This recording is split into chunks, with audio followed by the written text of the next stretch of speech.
Good morning বন্ধুরা, তোমরা কেমন আছো? আশা করি তোমরা সবাই ভালো আছো, আমিও ভালো আছি। আজকে আমি রান্নাঘর থেকে আমার ব্লগিংটা শুরু করলাম। এই দেখো, এখানে আমি ভাত বসিয়ে দিয়েছি আর এখানে আমি মুসুরির ডাল বসিয়ে দিয়েছি।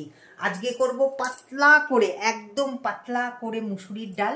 তার মধ্যে দিয়ে দেবো হচ্ছে ধনে পাতা, আর করব হচ্ছে ছোট ছোট করে ফুলকপি কাটবো, আর হচ্ছে ওটার মধ্যে আলু দেব। তবে আলুর মাত্রাটা কম থাকবে, ফুলকপির মাত্রাটা বেশি থাকবে।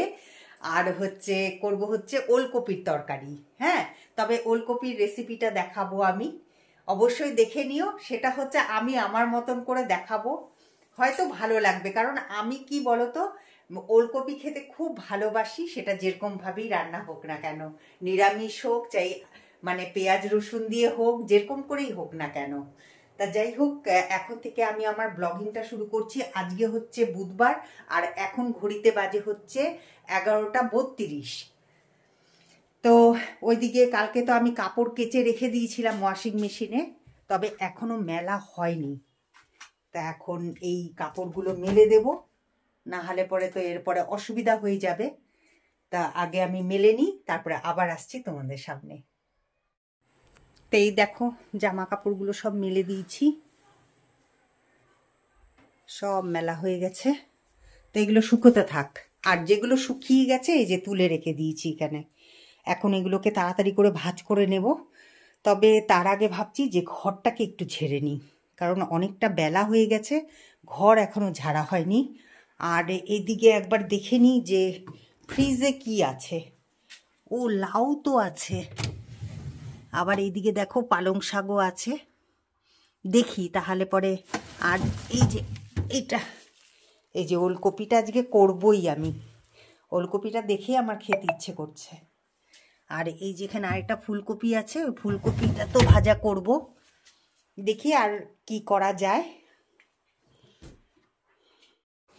ভাতটা উতলে গেছিল, তো আমি এখন গ্যাসটাকে বন্ধ করে দিলাম, কারণ এটা দিয়ে আমি এখন ঢেকে রেখে দিব, এই ঢাকনাটা দিয়ে ঢেকে রেখে দিব, তাহলে কিন্তু ভাতটা বেশ সুন্দর হয়ে ওঠে। তারপরে আরেকবার গ্যাসটা চালিয়ে দিব, ব্যাস সুন্দর হয়ে যাবে, এতে আমার গ্যাসও বেঁচে যাবে।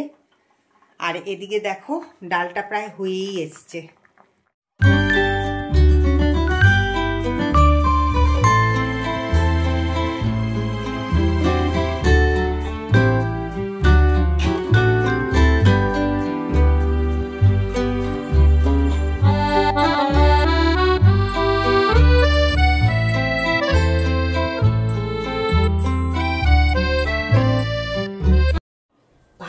অনেকক্ষণ ঢেকে রাখার পরে ফুলে গেছিল চালগুলো, মানে ফুলে একদম ভাত হয়ে গেছিল একদম।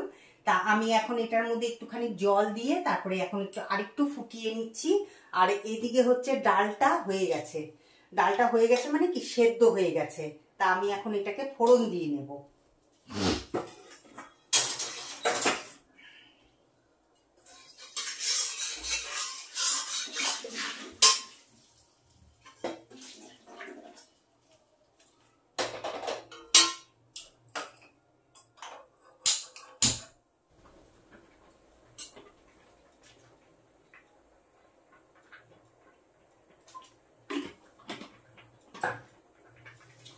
আমি মুসুরির ডালে না সবসময় পাঁচফোড়ন দিই, কারণ আমার পাঁচফোড়ন দিয়ে না এই ডালটা খেতে খুব ভালো লাগে। আর আমি এখানে কিছু লঙ্কা চিড়ে নিয়েছি, তো এই লঙ্কাটা দুটো দিয়ে দিলাম হচ্ছে ডালের মধ্যে, আর দুটো দেবো হচ্ছে তেলের মধ্যে।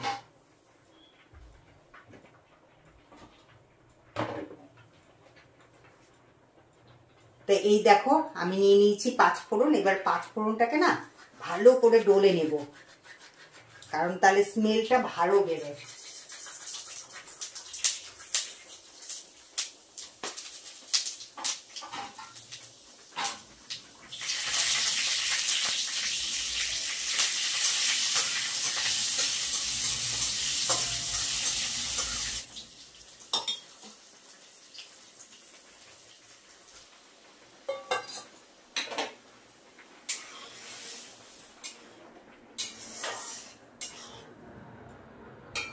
ডালটায় তো ফোড়ন দেওয়া হয়ে গেল, এবার আমি নামানোর আগে তারপরে ধনেপাতা দিয়ে নামাবো।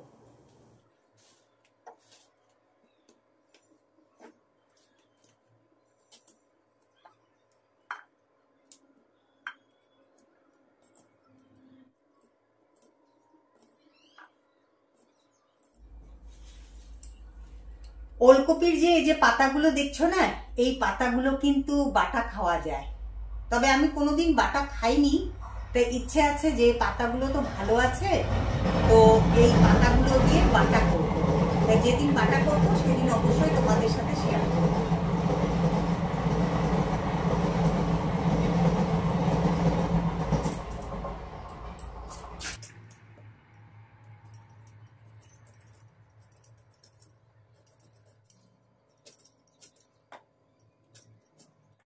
কালো জিরে আর কাঁচা লঙ্কা ফোড়ন দিয়ে তারপরে ফুলকপি আর আলুটা যে ছোট ছোট করে কেটে নিয়েছিলাম সেটাকেই এখন আমি ভাজা ভাজা করে নিচ্ছি। এরকম করে খেতে না আমার খুব ভালো লাগে। ফুলকপি আর আলু ভাজা হয়ে যাওয়ার পরে আমি কড়াইটা বসিয়ে দিলাম, আর তার মধ্যে দিয়ে দিলাম ওলকপি আর আলু, কারণ আমি এটাকে সেদ্ধ করে নেব। আর তার মধ্যে দিয়ে দিলাম হচ্ছে অল্প পরিমাণে নুন আর হলুদ।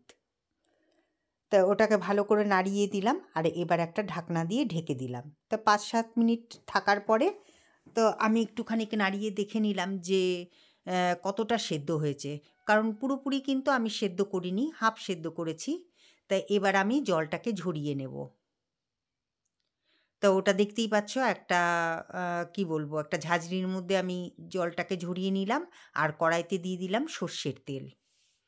এবার দিয়ে দিলাম গোটা গরম মশলা, তার মধ্যে দিয়ে দিলাম হচ্ছে তেজপাতা, আর দিয়ে দিলাম শুকনো লঙ্কা আর গোটা জিরে। তাই এবার এটাকে ভালো করে নাড়িয়ে চাড়িয়ে নিয়ে তারপরে আমি দিয়ে দিলাম হচ্ছে যেটা আমি সেদ্ধ করে রেখে দিয়েছিলাম ওলকপি আর আলু, সেটাই ঢেলে দিয়ে এবার ভাজা ভাজা করে নেব একটুখানি। তা দেখতেই পাচ্ছ ভাজা ভাজা হয়ে গেছে, এই যে এরকম ভাজা ভাজা হবে, খুব একটা ভাজা ভাজা না করলেও চলবে।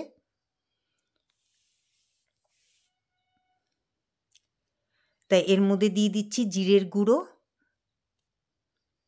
ধনের গুঁড়ো, লঙ্কা গুঁড়ো,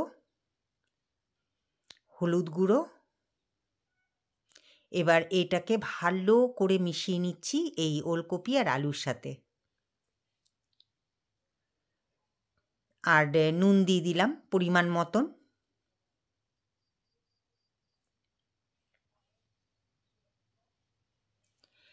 এবার ওটাকে ভালো করে নাড়িয়ে চাড়িয়ে নিয়ে জল দিয়ে দিলাম। জলটা কিন্তু খুব একটা বেশি পরিমাণে দিইনি আমি, কারণ এটাকে তো কষাতে হবে খুব ভালো করে এই মশলাগুলোর সাথে, যাতে মশলাগুলো পুড়ে না যায়, সেই জন্যই কিন্তু আমি জলটা দিলাম। আর দিয়ে দিলাম হচ্ছে কাঁচা লঙ্কা, কারণ কাঁচা লঙ্কার গন্ধটা খুব ভালো লাগে। আর দিয়ে দিলাম হচ্ছে আদা, আদা গ্রেট করে দিয়ে দিলাম, কারণ অল্প আদা তো সেই জন্য মিক্সিতে আর পিষলাম না। আর আমার যেহেতু পাটা নেই, তা সেই জন্য তো পাটাতে বাটতেও পারলাম না। তা দেখতেই পাচ্ছ যে ওই জলটা শুকিয়ে কিন্তু প্রায় কষেই গেছে। কষাতে কষাতে দেখলাম যে আরেকটু সেদ্ধও হয়ে গেছে, তা এবার আমি পরিমাণ মতন জল দিয়ে দিলাম।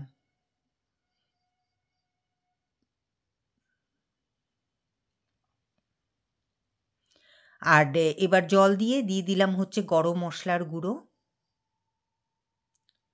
আর দিয়ে দিচ্ছি অল্প পরিমাণে চিনি, কারণ যেহেতু এটা নিরামিষ সবজি আমি করছি, তা সেই জন্য চিনি দিয়ে দিলাম। আর যে কোনো নিরামিষ সবজিতেই কিন্তু আমি চিনি দিই।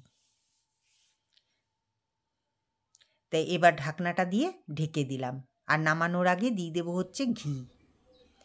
আর এই দেখো, এটা ফাইনাল লুকটা দেখে নাও। এবার ওপর থেকে একটু ধনেপাতা দিয়ে দিয়েছি, ধনেপাতাটা অপশনাল, তোমাদের ইচ্ছে হলে দেবে। এখন ঘড়িতে বাজে 10টা 5। তো এক্ষুনি জাস্ট ঘরে ঢুকলাম, এই যে ঘরে ঢুকে ড্রেস চেঞ্জ করে আসলাম হচ্ছে আমি রান্নাঘরে, কারণ এখন হচ্ছে আমি করব হচ্ছে রুটি। তা অনেকক্ষণ বাদেই কিন্তু তোমাদের সামনে এলাম, সেই এসছিলাম হচ্ছে তখন অনেকক্ষণ বাদেই এলাম তোমাদের সামনে। তো এখন আমি রুটি বানাবো, তার সাথে থাকো আর দেখতে থাকো।